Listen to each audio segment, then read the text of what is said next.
Paz do Senhor, irmãos. Vamos estar aqui mais uma vez meditando na palavra de Deus. A palavra do Senhor que ela é viva e eficaz, né? A palavra do Senhor Jesus Cristo, ela é poderosa a nos guiar em todo o caminho. A palavra de Deus, ela é riquíssima. Em todas as áreas que precisamos, sempre encontramos algo na palavra de Deus. Hoje a leitura que nós iremos fazer aqui, deixa eu mostrar para vocês aqui. Vocês podem abrir comigo aí, ó, no livro aí de Gênesis, capítulo de número 37. Gênesis, capítulo de número 37. Deixa eu estar fazendo a leitura aqui. E a gente vai ler aqui. Estou um pouco com a garganta ruim, mas a gente vai conseguir em nome de Jesus. Gênesis 37, o seu versículo de número 5. Uma passagem muito conhecida. Já que você já abriu sua Bíblia aí, deixa eu estar lendo aqui. Sonhou também José um sonho e contou a seus irmãos, por isso o aborrecia ainda mais. Somente esse versículo. Senhor Deus e Pai Todo-Poderoso que está nos céus. Meu Deus Todo-Poderoso, eu estou aqui, Senhor Jesus, como ferramenta do Senhor, Pai. Deus Todo-Poderoso, a Tua palavra, Senhor Jesus, vai ser falada aqui, Pai.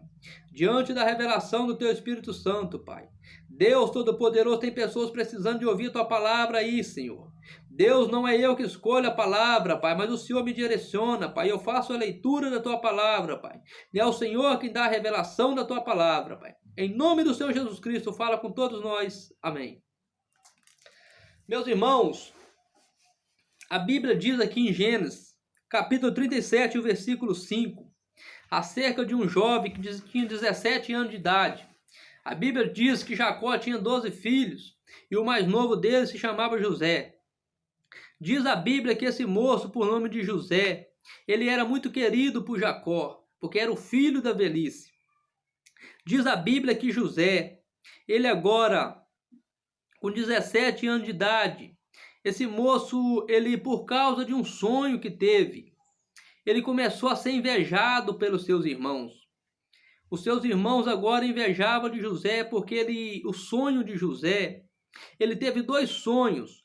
Porém, os dois sonhos, que eu não vou contar aqui agora, porque eu quero ganhar tempo aqui, e o objetivo dessa palavra que vai ser pregada aqui é alcançar vidas, é falar algo que você está precisando aí nesse momento. Diz a Bíblia que José, os dois sonhos de José, ele falava de alguém que ia ser um líder.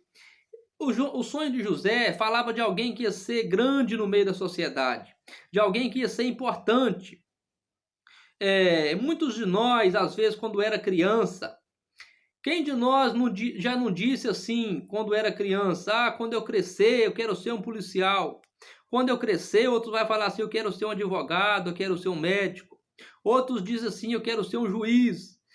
Não, eu quero servir o exército. Eu quero ser um delegado.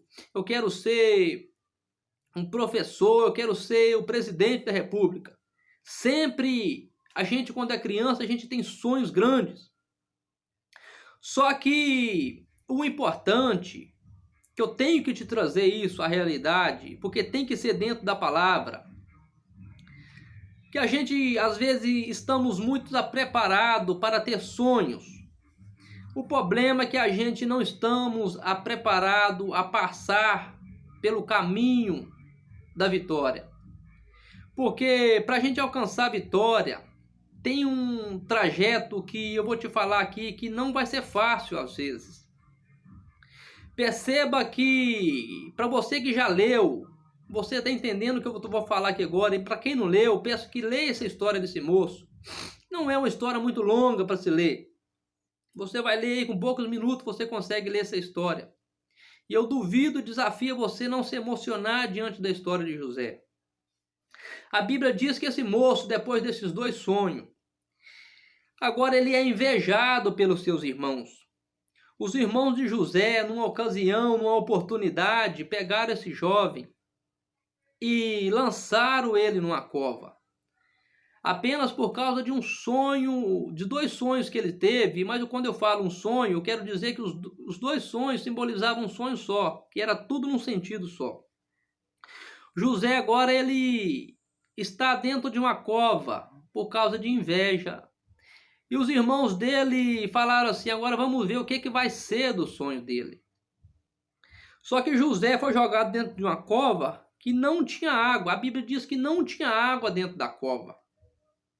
O interessante é que José, olhando para o lado, o que ele via era terra. Quando ele olhava para baixo, ele via terra novamente. Não tinha saída para ele. Só que quando ele olha para cima, aí eu lembro de um salmo que diz assim: elevo meus olhos para o monte, de onde me virá o socorro? O meu socorro vem do Senhor que fez os céus e a terra.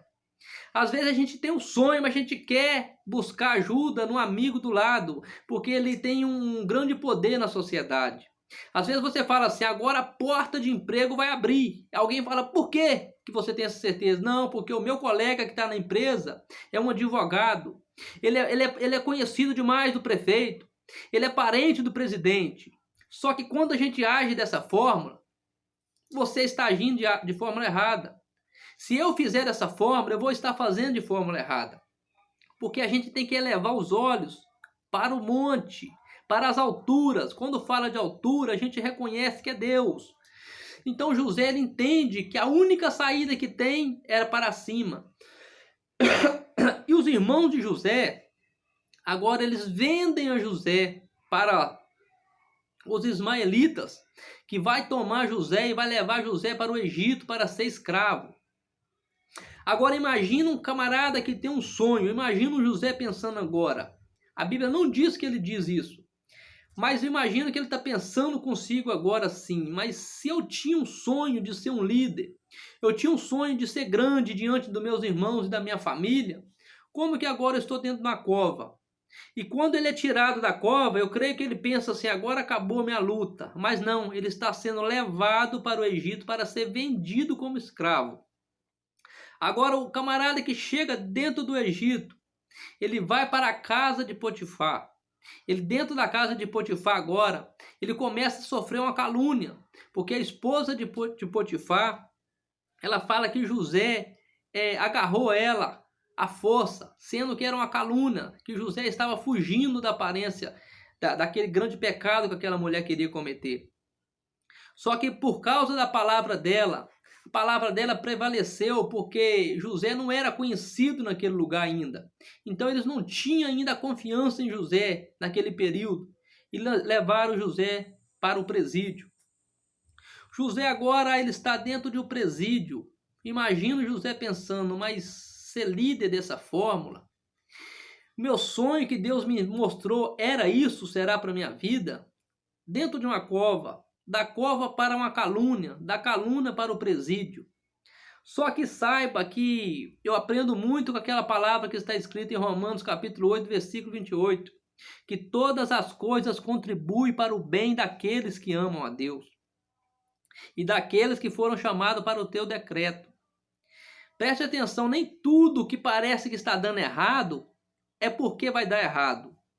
Saiba que a gente é o vaso e Deus é o olheiro. É Ele que está nos levando, é Ele que sabe nos guiar. O grande problema, sabe o que é da gente? Que quando as coisas começam a dar errado, até então quando está dando certo, a gente fala: glória a Deus, é Deus que está no comando. Mas quando começa a dar errado, o que a gente pensa? Ah, essa coisa não é de Deus. Isso aqui não é para mim. E a gente já chuta o balde e já volta no meio do caminho. Uma batalha ela nunca é vencida no início e nem no meio do caminho. A batalha ela só é vencida no final. A batalha ela só vence para aqueles que permanecem até o final. José, então, ele está indo como uma ovelha muda, ele está indo calado diante daquela situação. Só que Deus, dentro do presídio, depois de um grande período de mais de 2 anos, Deus começa agora a trabalhar na vida de José de uma fórmula diferente. Agora ele já está no final daquela aprovação e já está prestes a entrar diante dos planos que Deus tinha para ele, desde quando ele estava lá junto com seus pais, seus irmãos. Diz a Bíblia que por causa da interpretação que José deu do sonho de 2 moços que estavam presos junto com ele, Faraó retirou José de dentro do presídio e trouxe José à sua presença. E quando José vai interpretar também um sonho de Faraó, Faraó entende que José era um homem que era diferente naquela terra. E que José foi parar no presídio, mas era um inocente. O que Faraó faz agora? Pega José e coloca José como governador do Egito. Lembra daquele sonho lá atrás que Deus te fez? Lembra daquele sonho lá atrás que você disse assim: eu sonhei, Deus que me deu esse sonho. Foi Deus que usou um profeta para falar comigo. Foi Deus que me deu essa vitória que eu estou correndo atrás dela. Mas eu quero deixar algo também esclarecido para você. Não vai ser fácil. Eu digo para você que não vai ser fácil. Mas se você permanecer até o fim, você vai vencer. A Bíblia diz que todos os irmãos de José um dia vieram até ele, porque houve grande fome em toda a terra, de 7 anos de fome. E toda a terra teve que vir até os pés de José, inclusive os seus irmãos. Porque Deus, ele é fiel para cumprir. Sabe por que muitas das coisas não acontecem? Sabe por que aquele sonho que a gente tem não aconteceu? A culpa nunca é de Deus. Deus não é o culpado de nada. Às vezes, no primeiro vento que passa diante de nós, nós nos abandonamos a Deus e saímos diante de Deus. Mas deixa Deus levar, é Ele que está no comando. Se o vento balançar, deixa balançar, não saia da presença do Senhor. Nunca anda murmurando, mas entenda que sempre é Deus que está na direção. E José foi um homem que foi reconhecido diante do mundo, porque Deus cumpriu na vida dele. E assim Deus vai fazer na vida de cada um de nós que perseverar até o fim. Que você fique com essa palavra na sua vida, em nome de Jesus. Amém.